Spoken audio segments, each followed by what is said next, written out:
Hello everyone, welcome to my channel which is MK Mantra, and in this video I am going to tell you that how you can prepare for your N5 studies. Okay, what you should do.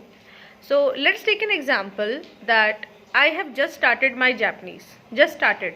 Okay, and even if I am in the mid or somewhere in the N5 level, so how should I prepare that I would be able to crack the exam, and I will get some confidence to talk with Japanese. So what should I do? So let's take an example, guys, that when you start your Japanese N5 level, you start with the alphabets. You start with reading the Minna no Nihongo books, because I have seen many institutions are referring Minna no Nihongo book, which is a very good book for beginners, and you cover alphabets, you do Minna no Nihongo, you do the practice book, and then for listening part you do at that time when the exam is about to come, or you do at that time when you are in an institution and somebody is giving you some practice test, right? So this is the regular thing which every institution is doing or you are doing. What else you are doing to upgrade yourself, that I am going to tell you in this video. So first of all, see the first thing is that when you cover the alphabets part, hiragana, katakana, okay, kanji is altogether different. When you cover this hiragana, katakana, you should know the reason that why we are using hiragana, why we are using katakana. You understand my point? At a beginner level, it is not only your responsibility to cover the alphabets, it is your responsibility as well that why we are using hiragana, why we are using katakana. So when you say, ma'am, hiragana we use for Japanese vocabularies, katakana we use for loan words, foreign words, if you have only this clarification, you are wrong in your way. Why hiragana, katakana derived, basically you must be knowing. So get the roots of it. Okay, so definitely if I have some extra information, I will share with you, but it's your responsibility as well to do some research work. So apart from studies part for your N5, you should be doing the research part. Why this alphabet why we are studying so many alphabets? What is the story behind kanji? Why we are studying kanji? You must be knowing this.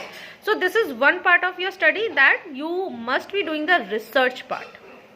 Definitely it is going to improve your Japanese level. Second thing, what I have seen, if teacher is telling you something, don't even trust the teacher blindly. It's my personal opinion. Okay, why I am saying so?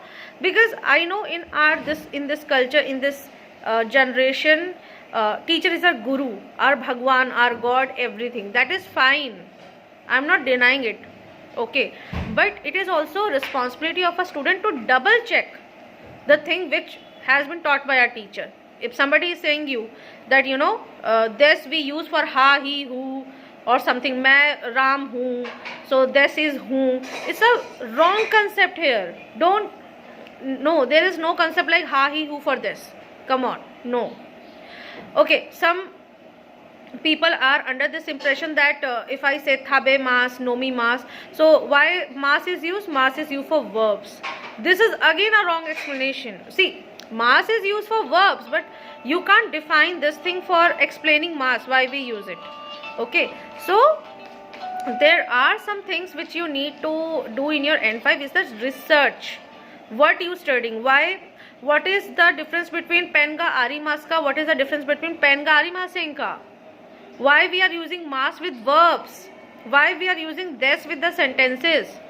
What is the importance of the particle? Why we are using it? We know ni is this and ga is this, why is this, why we are using it?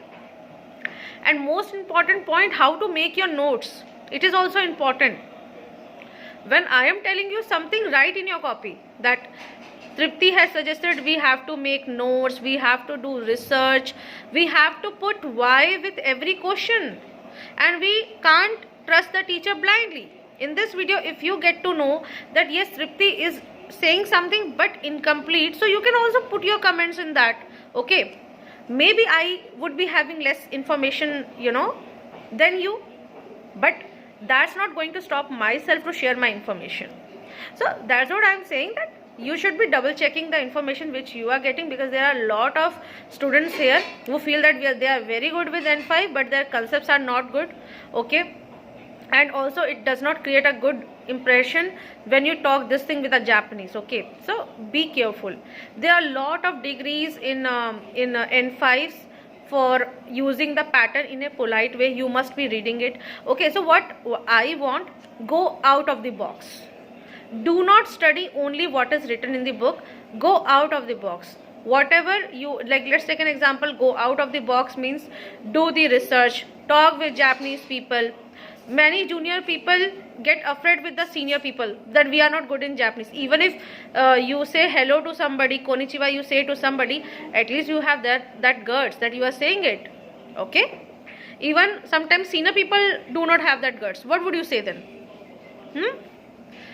So if I tell you frankly, when I do a job in an initial stage, I get afraid being in advanced level. So what I am trying to say you here, that situation experience is same for everybody, but you should be planning out how we are going to study. Don't follow other person pattern. Okay, you have to go out of the box. Out of the box means if you are studying N5, you should be reaching till the mid of N4. Okay, your preparation should be like that. Most of the mistakes which the N5 people do, what they do, they study at that time when JLPT exam is about to come. Why are you studying then? Study properly. It is very much important for you to study regularly, even if you study for 15 minutes. That's fine. Okay. And in my N5, what mistake I have done, I never prepared notes for the particles. Create one pager where you are writing every particle which you are studying and what that particle means for. Why they particle is used, why ni particle is used. You know that all the particles have multiple uses. They is used for many use, ni is used for many use. Write it down. It will help you. Okay. So in even advanced level as well, there are a lot of people who have just crossed the JLPT exam, but they are still not aware why this particle is used. Okay, and when you most important thing, I love Japanese phrases. I really love Japanese phrases because when for us arigato gozaimasu is thank you, and thank you is a very positive word. But you know what, you can't use arigato gozaimasu every time. You have to think of some other lines. Arigato gozaimasu, if you use every time, it is really going to create a very bad impression in front of a Japanese. Let's take an example. Somebody is saying that your Japanese is good and you are saying arigato gozaimasu. It means you are accepting that you are good, and you should never accept that. We should be always down to earth, because there is always scope of improvement. So you know what I'm trying to say. So in this video, I'm not going to teach you anything, but I'm going to teach you the basic things which you need to take care of when you are studying the N5. So I will share with you more tips, but please follow these rules at least. First